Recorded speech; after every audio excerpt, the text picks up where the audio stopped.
SSP Matiari Mohammad Kaleem Malik Matiari ज़िले के साफ़ इंसाफ़ भिटशाह रेस्ट हाउस में ख़ुसूसी कचहरी कंदे चयो त बदलियूं ऐं मुक़ररियूं मथां खां फ़ैसिलो आहे, जंहिंजो जिते नसीब हूंदो उहो उते पंहिंजो नसीब खाईंदो। मटियारी ज़िले के सभिनी साफ़ इंसाफ़ सुठा तालुकात रहिया, दोस्ताणो माहौल रहियो, प्रेस ऐं पुलिस जी पाण में रिलेशनशिप हुजणु घुरिजे। साफ़िन खे आज़ाद सोच रखी बग़ैर कंहिंखां घबराइण डिॼण जे न्यूट्रल थी कमु करणु घुरिजे। क्राइम जी निशानदेही करे आगाही ॾियणु घुरिजे। क्राइम ॾोहनि खे घटि कराइण ऐं मंशात खे बंदि कराइण लाइ कोशिशूं जारी आहिनि।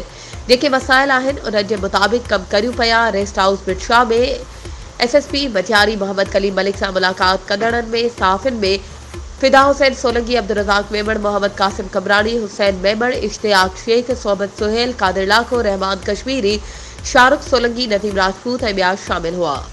वधीक ख़बरुनि ऐं अपडेट्स जे लाइ असांजे चैनल खे सब्सक्राइब कयो ऐं हा बेल आइकन खे प्रेस करणु न विसारिजो त जीअं असांजी हर नई अचण वारी वीडियो तव्हां ताईं पहुची सघे।